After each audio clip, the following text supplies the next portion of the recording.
All right, I'm in your camera now. If you want to turn to face me. Okay. I think if you turn to port, that would be the least turns. Yeah, you'd take a turn out. Okay, I'm coming about to port.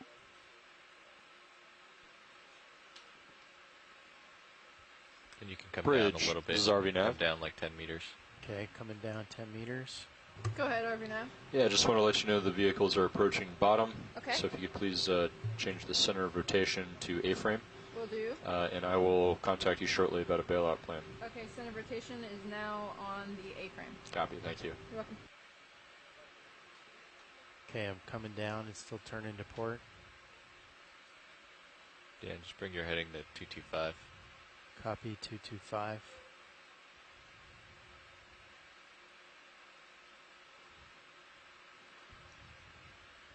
Okay, that's down 10 meters. We have a 20 meter delta. Okay, rotating up. Center me in your camera. And welcome to the seafloor. This marks the beginning of dive number 11 of the Windows to the Deep 2018 expedition.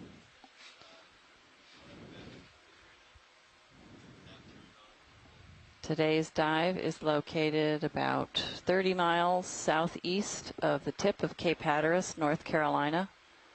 And we are going to be spending the day ascending a very steep, not steep, but a very narrow ridge that is part of a submarine canyon. And we'll talk about submarine canyons throughout the day.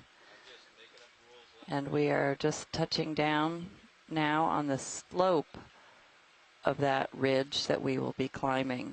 It's not a very steep ridge. This area is probably steeper than the rest of the climb. We're going to be moving up to this ridge crest shortly. We're at a depth now of 1,713 meters, a little over a mile. And we see lots of brittle stars.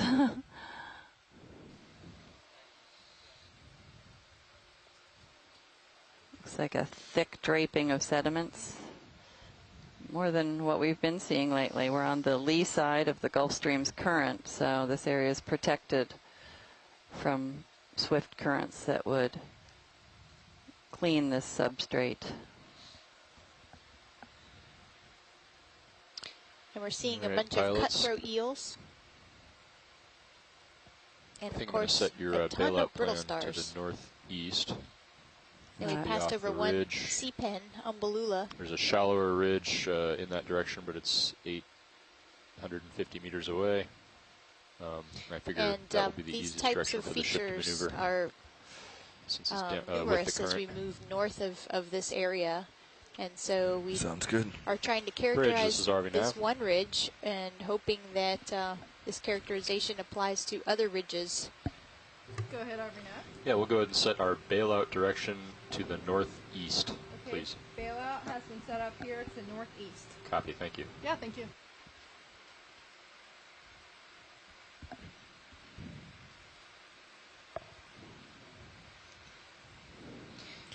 All right, video.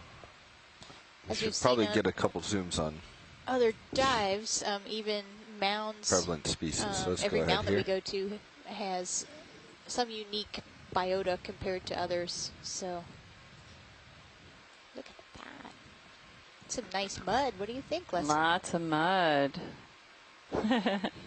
I know, not everybody gets excited about it, but this is a finer grain than what we've been seeing on the coral mounds of the last several days. And that isn't surprising if this is a low current area.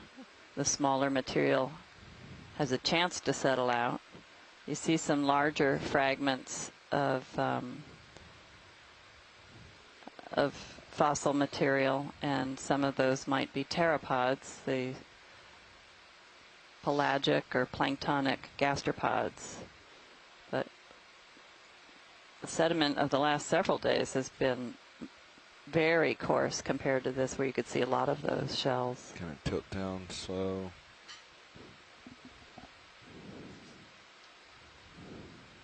Looks like we're seeing the ends of some of the brittle stars that are underneath the sediment too, poking out of the sediment. No, There's a not catching any pteropod shell that I was talking about. bases. Bright white, triangular shaped bit. object.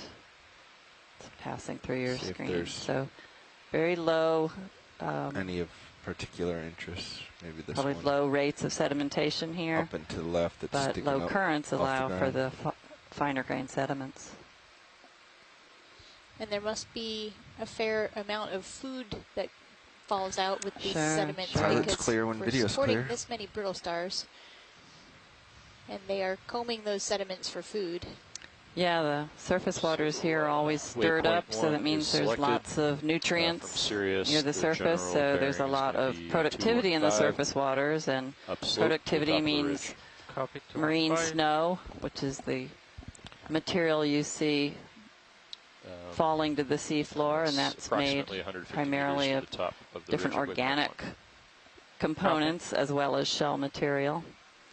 And that material settles to the seafloor and provides food for these benthic organisms. Okay, I can hear you better now. This is definitely the most densely populated seabed we've seen with respect to brittle stars.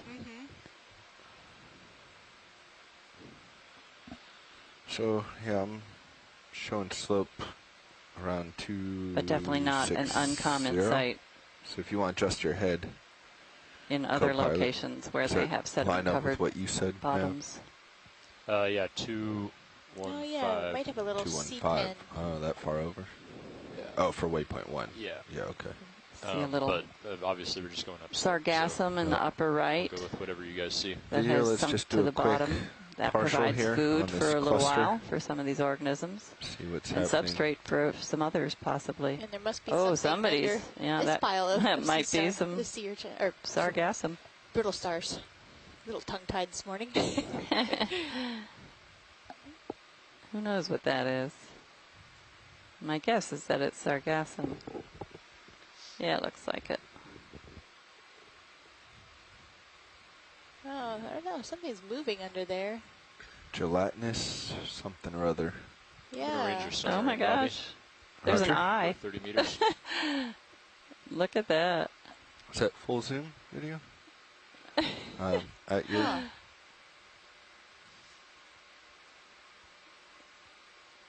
What the heck is it? 20 meters on your sonar. Looks kind of mucusy or something. And 50 meters on your sonar. You can see all of the mucus on that Copy. brittle star to the right. Huh. Pilot's clear. Looks like some organism in a stage of death.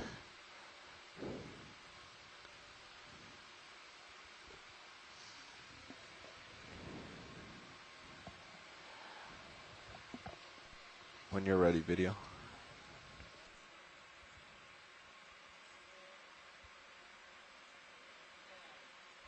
Okay, so I am lined up to Yeah, we were just noticing let's continue on.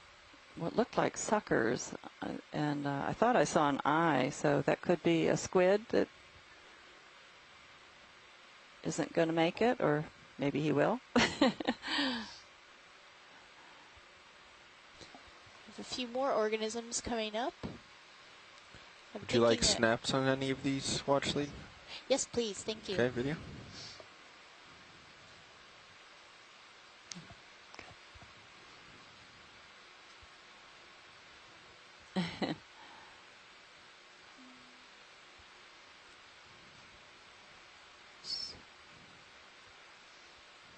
I wonder if this is a type of Anthomastus, but the base looks more like an anemone.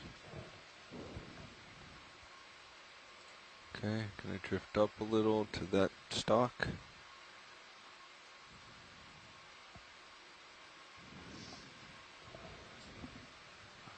Co-pilot, I think we can get swing arms out if you'd like to.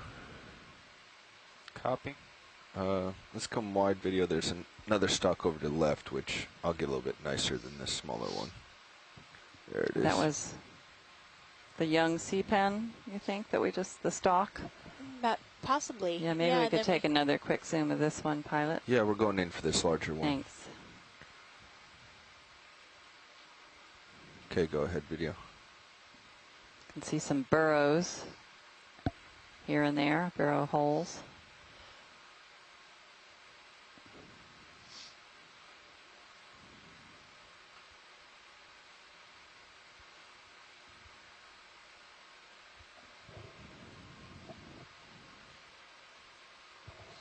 And Scott France said that these might be 2 different sea pens that we're seeing.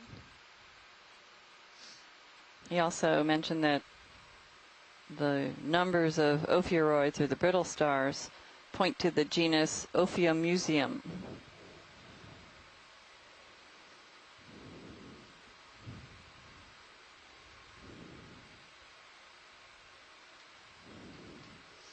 They seem to be the mud-dwelling brittle stars, quite different from the millions of brittle stars we saw yesterday, all wrapped up in the coral framework, the Lophelia dead coral framework at the top of the mound that we explored yesterday. When you're ready, video. The coral skeletons almost looked pink because of the brittle star numbers.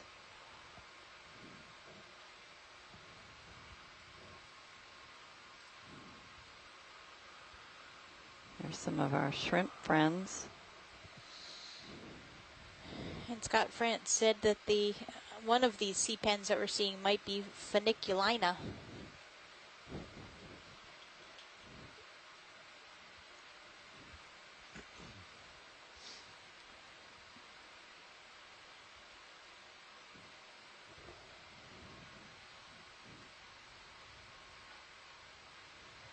And Les Watling said, years ago we raised Ophiura sarsi in tubs of mud in an incubator. They would happily ingest the mud, but every once in a while we would put a small piece of fish on the mud. It was always consumed moderately quickly. So we've got a long track today.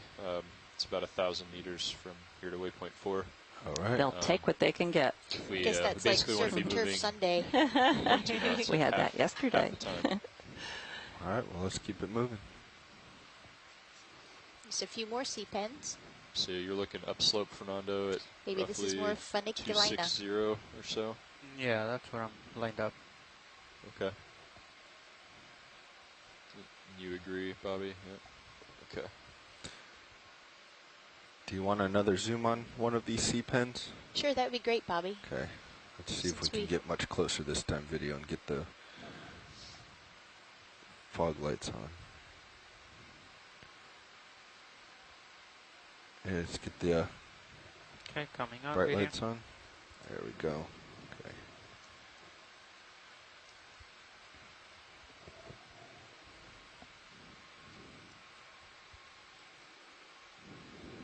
There are quite a few of these.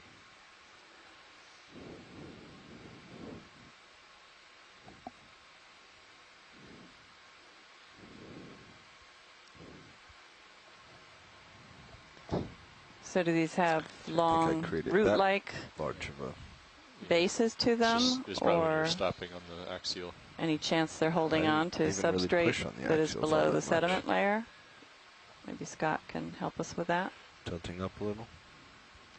He says, Funiculina puts the fun into mud dives.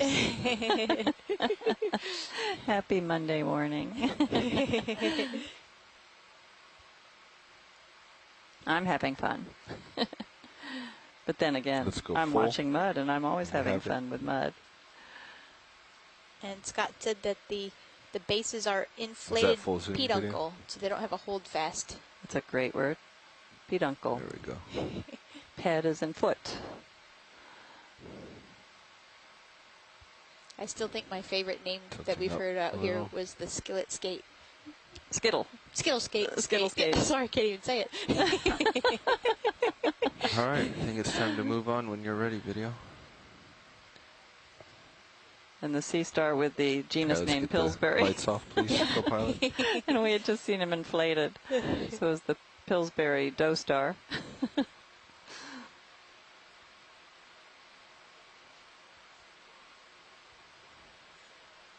Yeah. And if you were able to see the little white dots see if we can snap on in that real sea quick pen that we were looking at, those are siphonozoids, and they're modified polyps that don't have tentacles. First little crab. Oh, great.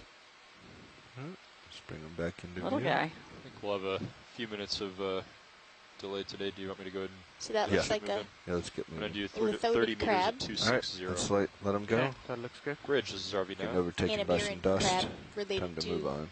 Hermit crabs. Go ahead, Is that Arvina. because the last two legs are tucked under in some way, or just modified differently? Meters, yep, you only see their decapods, but you don't see 5 pairs of legs, you see 4 pairs of legs. That's a good copy. We have a first little fish, tiny guy. Oh.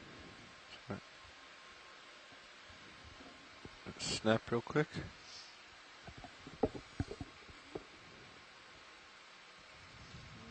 Not quite sure what that one is. Yeah, he's going the wrong direction, unfortunately. Bridge, move initiated. Copy, Bridge, thanks.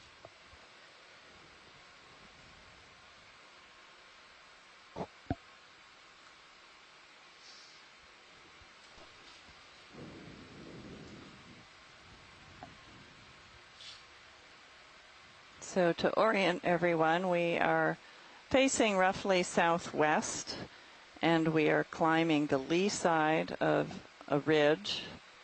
And when we get to the crest, we're expecting it to be about 100-meter wide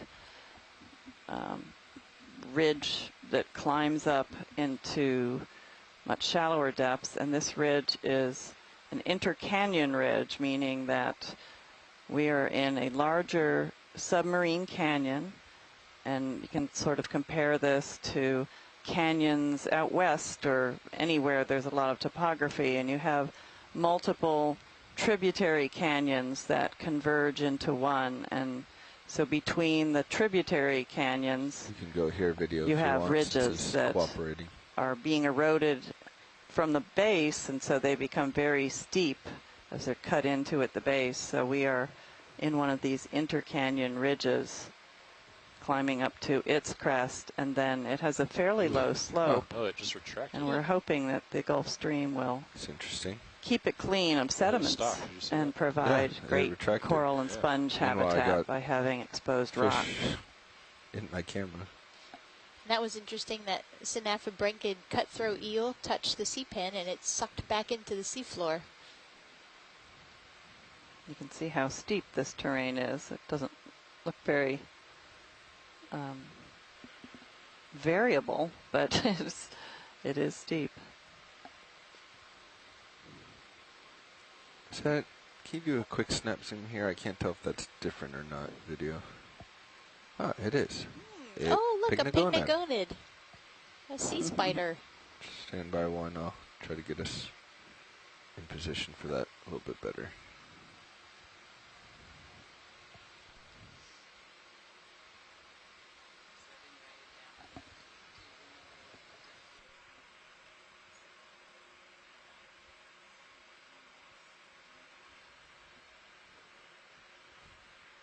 All right, go ahead, video.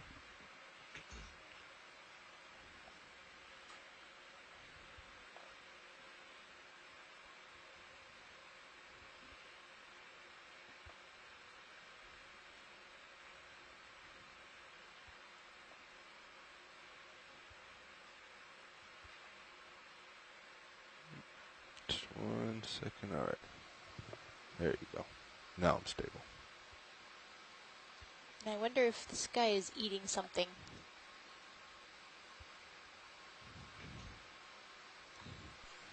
Is that, do they have a proboscis? Yeah, that's okay. It. It looks like it's do you want to go back in? Poking it into the hole. I didn't know if that was a term used for pycnogonids. Wow, look at the eyes, they're so tiny. Look at that. Come right just a little, try to put them on the left side of the screen. That's a little piece of coral rubble. Just like that. The proboscis is exploring. Or possibly a little anemone, but I can't imagine. It looks like it has little tentacles. Yeah. Or maybe it's the worm that lives in those holes. Do you want to try the fog lights at all? Of course, there are anemones that live in burrows like that too, right? Tube anemones or something tube like anemones. that? I think a tube anemone would generally be bigger than that, though. Unless it's a very young one. It could be a baby. It lit up the bottom creature a little bit. Tilting up. We are very spoiled with the quality of this camera. Oh my goodness. That is a very tiny thing we're looking at. Yeah, we can still see it in great detail.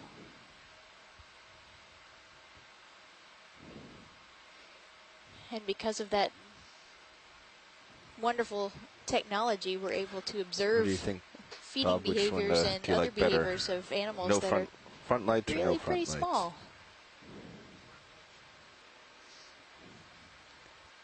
Yeah. Tilting up a little.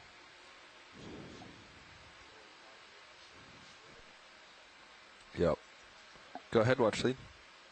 Could we please turn on the lasers when you zoom out? Sure. Just to get a sense of how small these things really are. So you'll see our laser beams, and those are 10 centimeters apart. Going up for lasers. So the body of that pycnogonid is less than a centimeter in width. The main part of the body, of course, the limbs Looks like the extend shipment out. is complete, pilots. Copy that. Keep it moving. All right. Thank you, video. Those nice long legs allow Let's it get to those lights off. We'll do not another disturb 30 the at sediment, but 260. walk on top. Lights coming off. Bridge, this is ROV nav. Go ahead, RV now. Another move, please. Sure, move is just Thank about you. complete. Great. Tilting up. We're going to do 30 meters. That's 30 meters, bearing 260, speed decimal 2 knots. Okay, 30 meters, bearing 260, speed decimal 2. That's a good copy.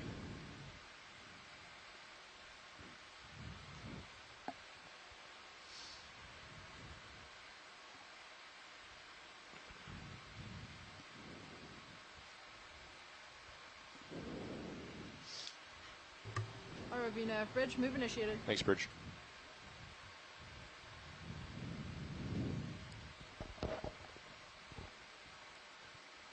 Do you know if cutthroat eels are commercially fished I don't believe at all? so. There are plenty of them here. We've seen them accompany most of our dives. This fish is new. Yeah.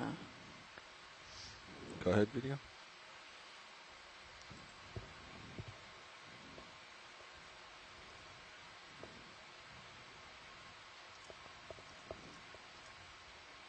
I saw a lot of different fish species yesterday on Lophelia Banks, which is a marine protected area, including giant red wreckfish, many of them, ranging in lengths from a meter to over a meter, some of them. They found a good safe haven with lots of food. Lots of squid to eat. I don't know if that's a type of cusk eel there.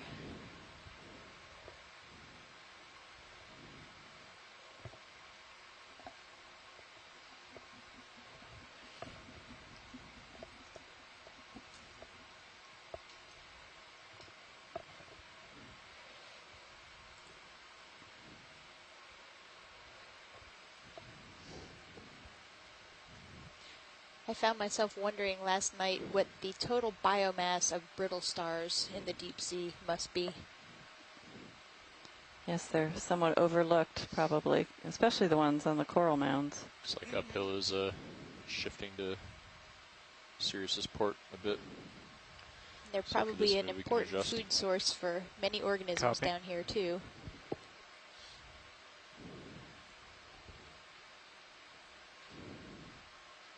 A friend asked me why they were known as brittle stars, and we have been sampling, we've been pulling them off of the coral rubble that we bring up to the surface on some of our samples, and it's very evident why they are called brittle stars. They're their arms are extremely brittle, break easily, and that's good news for the brittle star, because instead of a fish taking the whole body, it takes just a chunk of the arm, because they can regenerate their arms. These all look quite healthy in terms of the lengths of their 5 radial arms. Doesn't look like anybody's been feeding on them, but we have seen many that have partial arms and rebudding growth. I mentioned a study that a colleague, Martha Nazinski, was involved with, where Is they this one actually coming into the lasers different video? Can't tell. They actually Does looked look a at little. the state Yeah, sure. of And the there's something to brittle the upper right starfish. of it as well. And different colors. 60% of them were missing parts or full arms, and so that makes you realize that they're definitely being predated upon.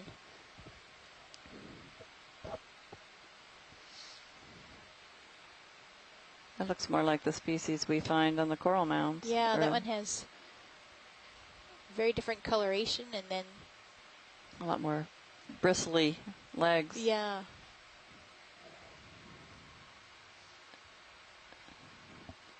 Maybe we could take a look at what the other smaller one's eating. That looks more like sargassum.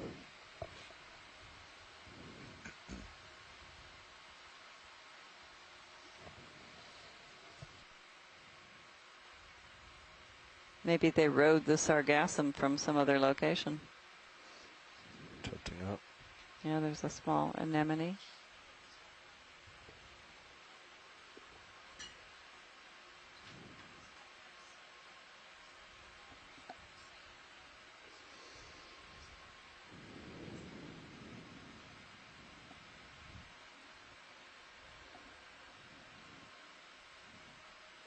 That's great, thanks.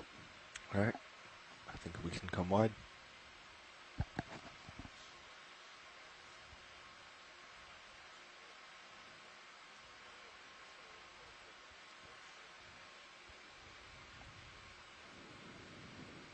Try tripod fish. Looks different. Maybe a first tripod fish. We haven't seen those in probably almost a week now. Which seems like months. Yeah, it does. So Fernando, that move's just about done. Copy. Do you want to turn your head to in a port good a little way. bit? Right. This has been a very exciting adventure. Hold it there, video. Every day seems so different. Beautiful color. Okay, go ahead, video.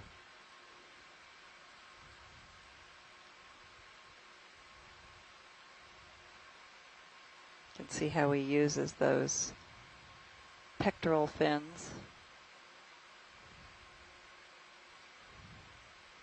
And then the tip of his caudal fin, the tail fin, bring your head over like 10 to to keep 20 himself degrees, elevated off the sediment. Copy. This one looks like he had a little run-in with something in the front there.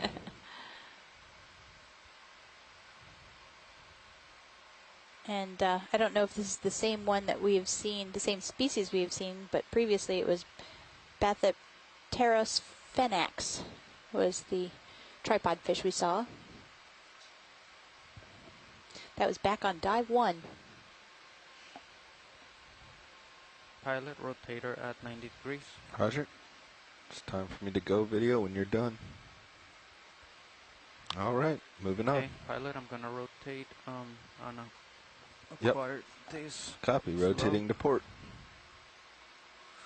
Gonna try 225 to see how that looks.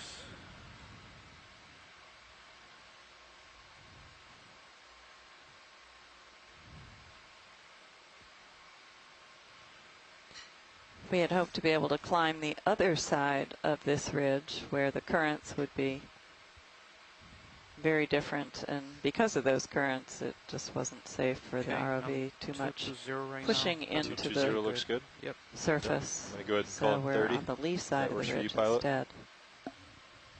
Definitely not a coral habitat. You ready, Bobby? Yeah. Okay. Bridge, RV nav. Go ahead, RV Nav. Another Another tripod move, please. Sure. 30 meters, that's 30 meters, bearing 220, speed decimal 2. Okay, 30 meters, bearing 220, speed decimal 2. Good copy.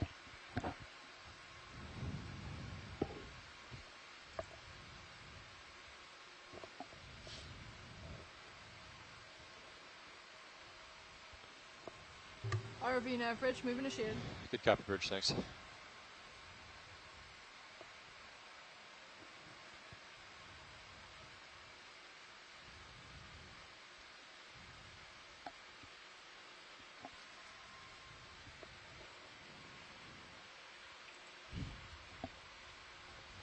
So just for you guys' awareness, we've got fairly strong currents and winds today.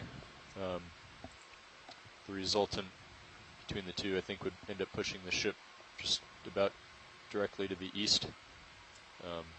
So if we lost propulsion, Fernando, you'd want to turn your head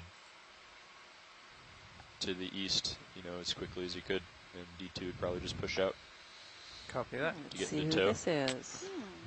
I stopped a little too quickly, so we're going to have to just go in for a snap video. Sorry about that. That's all right. Oh, that's Oh, interesting. an urchin. I caught it going off the bottom of the screen. And a lot of Wow. momentum behind this vehicle. Go for a zoom. Clouds coming in. Wow, he's making some headway. That's a very different urchin than we've seen so Yeah, we far. have not seen that. And I assume those are organisms that are growing on the test as opposed to Oh, I we're don't know. about to modified lose them. tentacles? I think or they might be modified tentacles. That's interesting. Okay, let's come on. And very all we fat got, tube feet unfortunately. that he is using to cruise across that sediment, almost like wearing snowshoes to keep him afloat. Yep. I was worried that was going to happen. The other urchins we've seen have much thinner tube feet, and even some of them are use their spines. The pencil urchins use their spines to walk, but not here. That wouldn't get them very far here. No. Let's go on this guy as we pass. Give us a good view. If he would cooperate. He's not having any of us. No. Disappears into the abyss. Blackness. And the temperature down here is 3.7 degrees Celsius, so it is pretty chilly. But all these organisms are adapted to living in those rather chilly waters.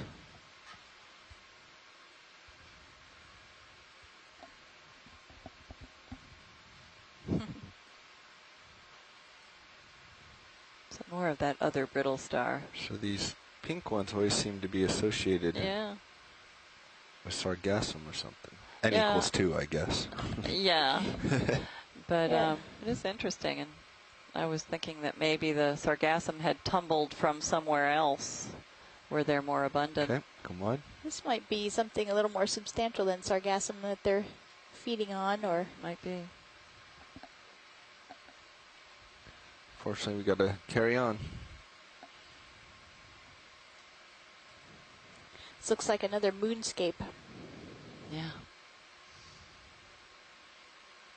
All right, I see clear water ahead.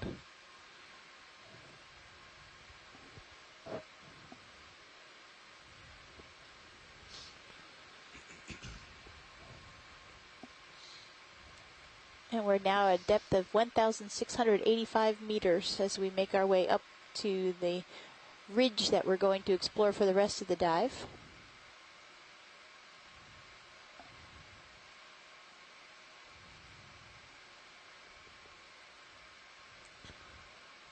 Let's get a quick zoom on this to the left of the lasers. That's a little hermit crab, maybe. Continue to the urchin. Yep. Oh, and he's got a little anemone. He's dragging it along. Yeah, he looks like he's kind of stuck in the mud. Needs to put it in four-wheel. There he goes. Oh, my goodness. Four-wheel. Or a Six-leg eight-leg. drive. All right, let him go, and we're going to go to the urchin. he can get it going when he needs to.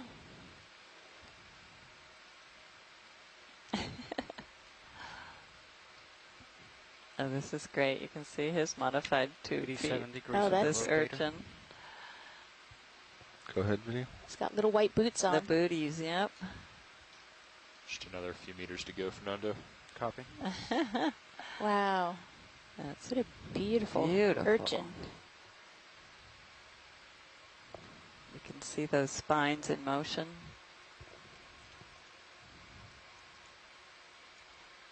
Are these the types of sacs that have a toxin in them or a venom?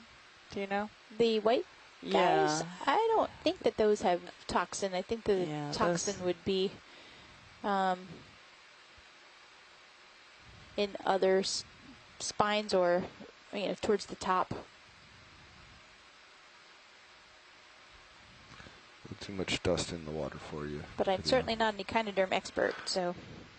Pilot's clear when video's clear.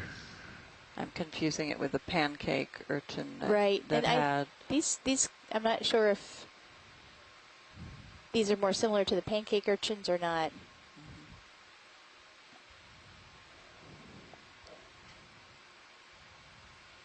I'm going to go off to your right side, co-pilot. Copy. See if I can't get out of these clouds.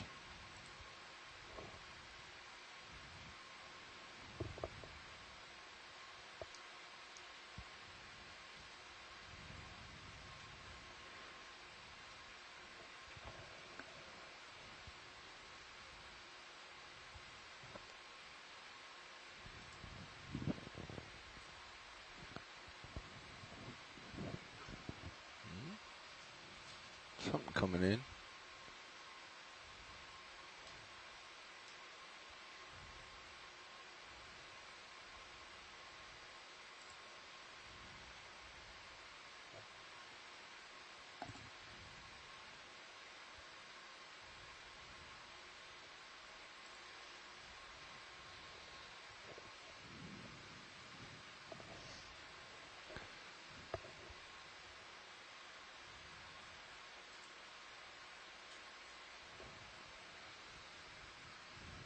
All right, go ahead, video.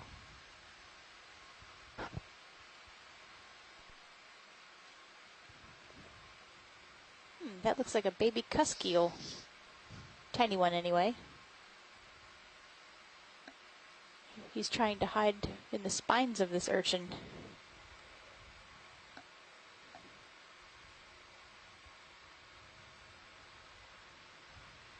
Ship move is complete, and I'll just wait for you to push out a bit before I put another one in. Copy.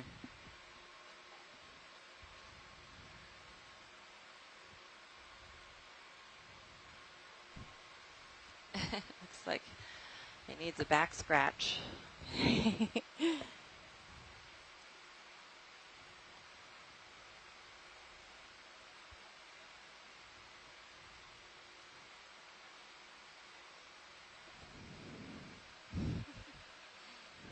I don't think I've ever seen that kind of behavior. Yeah, it really is.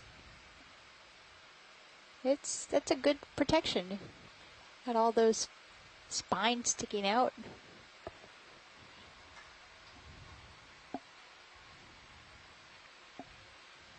Can see where he came from on Sirius.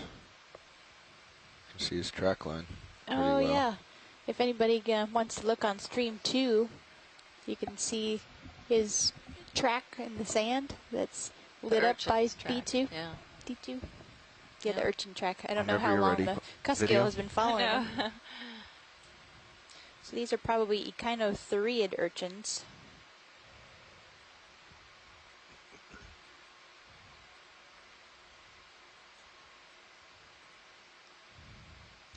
And we have a question from the audience. Melissa Keys asked, are these sea star skeletons? And no, Melissa, these are actually brittle stars. They're in a class different from the sea stars, but also echinoderms in the same phylum. They are class Ophiuroidea. And we've seen thousands and millions of these sea stars during our multiple dives. Today we've seen hundreds to thousands of this one species.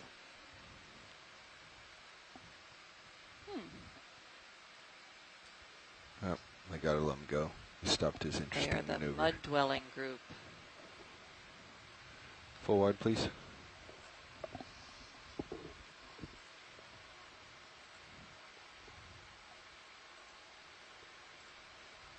Okay, pushing out hard for you, co-pilot. Copy.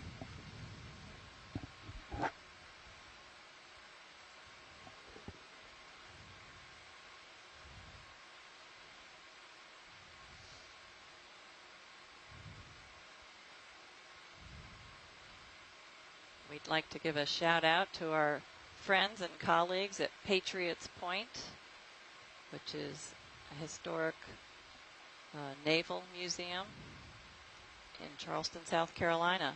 They are tuned in today. Daniel Wagner from OER is there.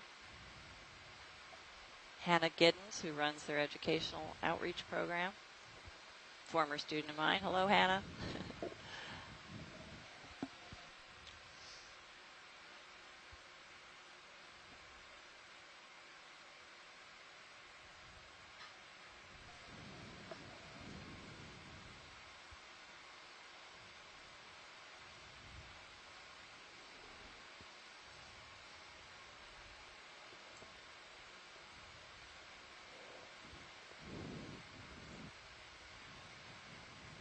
We have our first sea star. It looks like.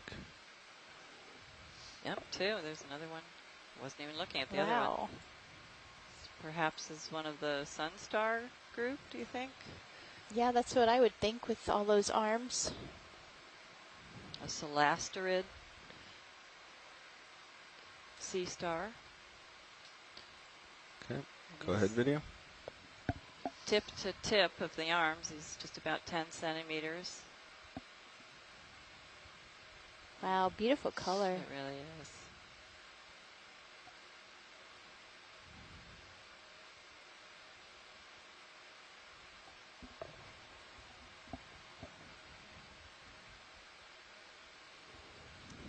I wonder if Chris Ma is getting the sea star signal. Right. This one only has 9 arms, so not all sea stars have the classic 5 radial or pentameral symmetry. And Megan McCullough said that she thinks this might be Solaster. Is that full zoom? Ah. You can see all the tube feet, which are propelled by a water vascular system to allow them to move, migrate, help them in the feeding process. And you can see there's one dot on the close to the middle of the sea star, and that would be their sieve plate where they bring water into that water vascular system. ROV nav, Bridge. Go, Bridge. I'm not sure if I told you that last move is complete. Yeah, I copied that. See that down here. Thank you. I would say that echinoderms have ruled this dive thus far. Yep. And they're definitely one of the taxa that becomes very important in the deep sea. Deeper you go, you see more echinoderms.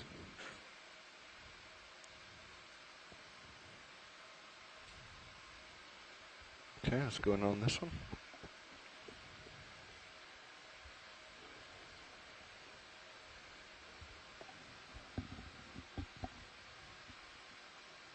At the very tips of the arms, you see a little dot. Those are their eye spots. They're sensory organisms to help them know where they're going and where they've been. I wonder what the purple thing is in the upper left corner, the tip of one of his arms.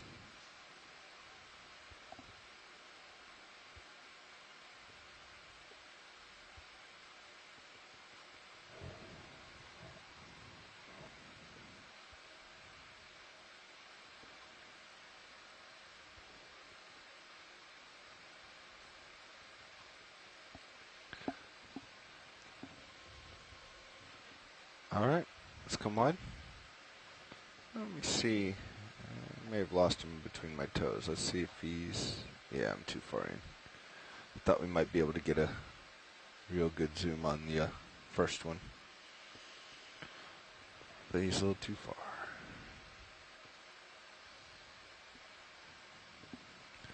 All right, let's keep the ship moving. All right, put another one in. 30 meters, 220. The slope still goes a little off to port, but it's pretty mild. Oh, and here so comes another one. Keep going and get up slope to the top of the ridge. Yeah, let's just keep it moving. Bridge, RV nav. Go ahead, RV nav. Another move, please. Okay. 30 meters, 30 meters, bearing 220, speed decimal 2. Okay, 30 meters, bearing 220, speed decimal 2. Good copy. Let's go. See Another hermit trail crab, it looks coming like. down from above. Let's go partial on the hermit. Oh yeah, here's another hermit carrying an anemone on his back. We've seen this quite a bit. ROV nav bridge, move initiated. Thanks, Bridge.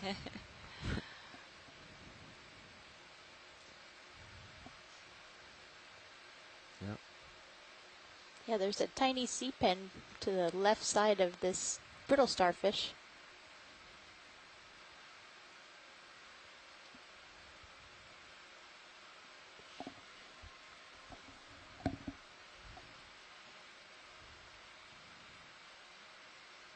Pilot's ready when video's ready.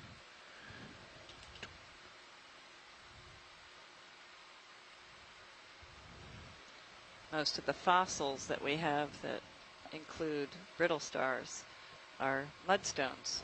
They're very fine-grained materials, and you can see why so many might be preserved on that type of stone. They're all just laying out there waiting to be buried.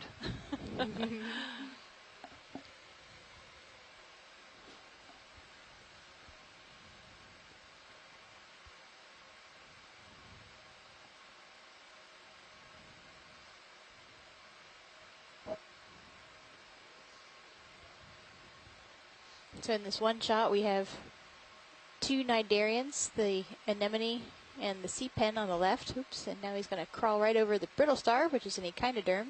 And then the hermit crab itself is an arthropod, decapod crustacean. So a lot of diversity in that one little area. Assume that's full zoom.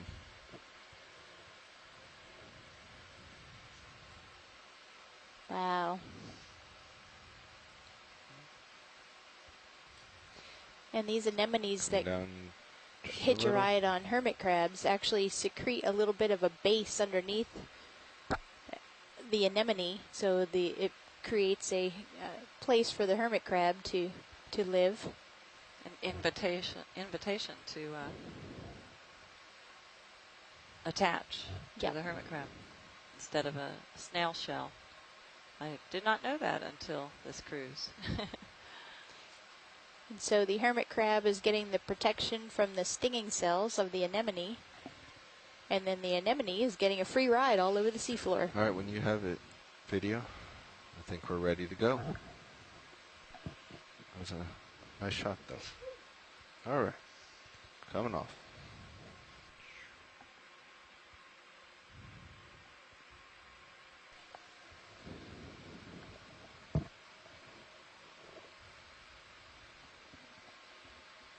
Oh, and another tripod fish.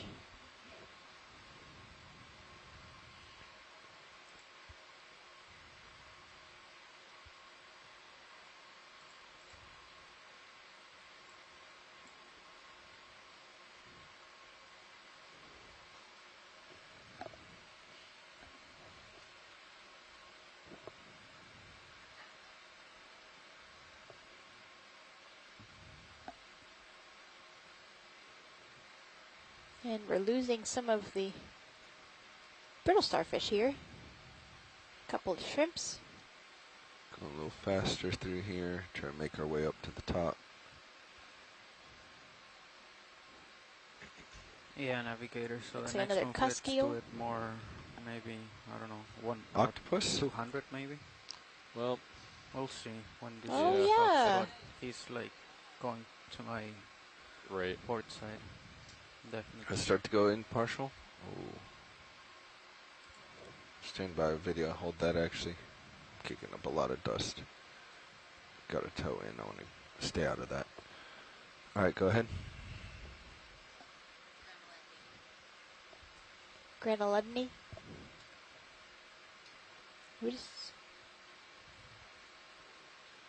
That's the same one we saw yesterday, right? He's running. He's taking advantage of that steep slope. It's interesting track marks he's making since he's not fully on the bottom.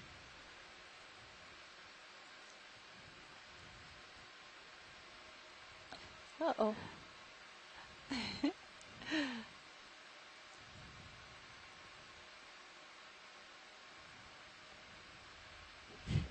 Nope, not interested. Run him right over. It's all good. Look at that. Wow.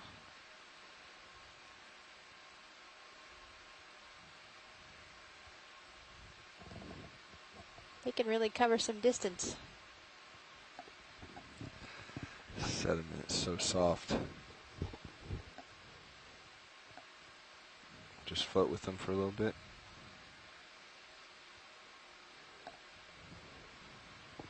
That move's almost done, Fernando. Copy.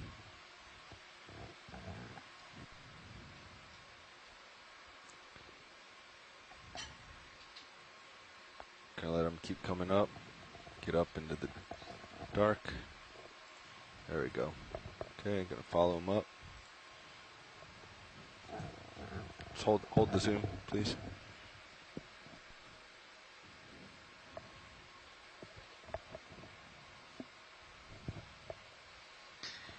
Yeah, so this is Stephanie Bush from the Smithsonian Institution. This is most likely Granoludny. Could be fog lights. I don't know what the species is here, but there's so much sediment. we're seeing this reaction probably to the lights and movement of the ROV. Most of the time, this species would be crawling around, as we saw in the first part of the observation. Okay, so pilot, and I'm gonna turn one thing to to note on these, we don't know again about the species here on this part of the Atlantic, but studies on related species of Granoludny in the Pacific found that females spent 4 years sitting on their eggs, brooding them and protecting them from potential predators. Wow. And that's because they're down so deep, and so the temperature is really low, so it just takes a really long time to develop. Also, it's due to the eggs of this particular species being really, really large compared to the body size of adults. So the combination of the low temperature and the fact that they are basically very precocious, very well developed when they hatch out means that, at least as I said, in the Pacific, for the species that occurs there, it took a little bit over 4 years from egg laying to the embryos hatching out. All right. It's not me, is it? No, that's video station.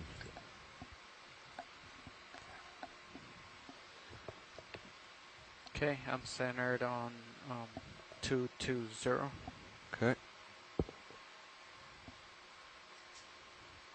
Yeah, maybe you want to come up a couple meters, Fernando, since he's right below you. Copy that, coming up.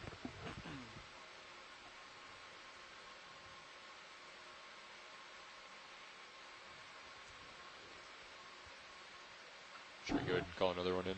Yeah. 2-0? Yeah, let's keep it moving. Bridge, RV nav.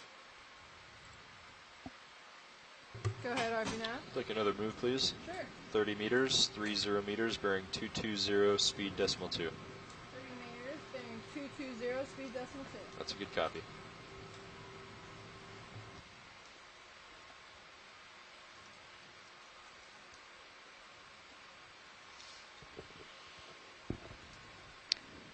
Looks as though there have been little RV nav, bridge, move initiated. Thanks, Bridge. where sediment has been cascading down the slope. You can see all those linear marks. Some of those may be attributed to organisms like the urchin, but I think a lot of it is also sediment just cascading downward. This is quite steep here.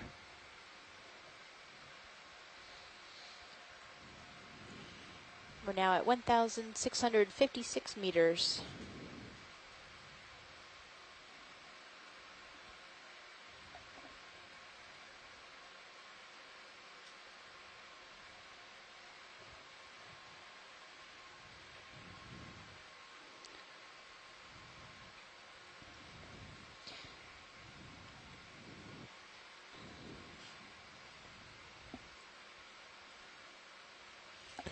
What do you think about moving our lowers back out?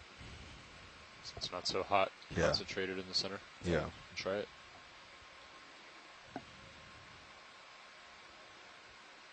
Some of the factors that influence where deep sea coral and sponge communities exist. You mean deploy them a little bit more? Include slope bring them outwards to keep sediments off of the substrate. Outward. However, if you are in a low current area, you still get sediment, as we can see here. So the factors include for deep sea corals to have a current velocity strong enough to keep sediments from depositing, but also the dual importance of that strong current is the food availability. And what they like is hard substrate, so they can attach to it and grow the skeletal material. And certainly there's nothing to attach to here. And they would get buried by sediment also. So we're looking for hard substrate all the way outboard areas with either a strong enough current to keep sediments from depositing, or enough current and a slope so that if sediments do deposit, they don't last long. But strong current and hard substrate seems to be, those two factors seem to be the most important. We have a few seconds here, so let's try getting this one with our fog lights this time. If you would, co-pilot. Lights coming on, video.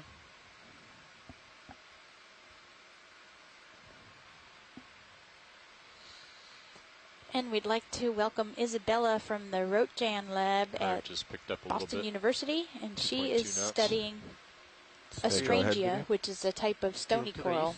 So maybe we'll see some Astrangia today. I hope so. And Isabella is an undergraduate student. We're always glad to see the new generation of scientists following along. Let's go full zoom. I don't call them the next generation because they're already, in a year or so, you'll be one of the scientists, and you're a young scientist for sure. That's wonderful to see.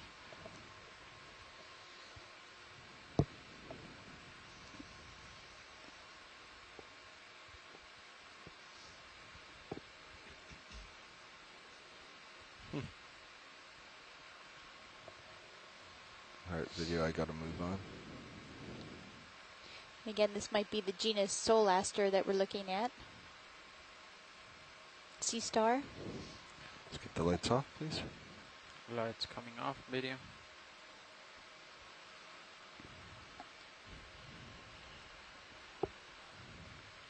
So we should be almost at the top And of the speaking of here. undergraduates, I'll say hello to Trey Gillespie and Sophie Alpert. Take it.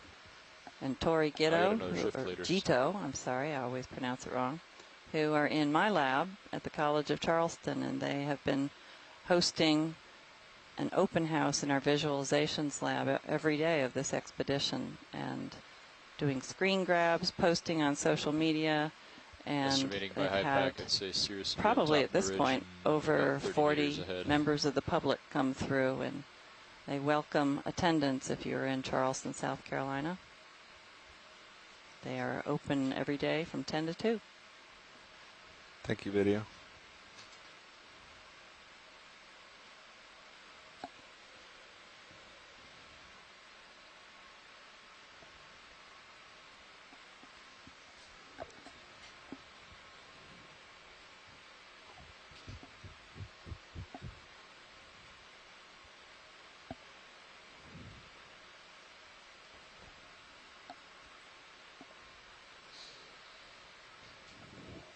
And our depth is now 1,644 meters.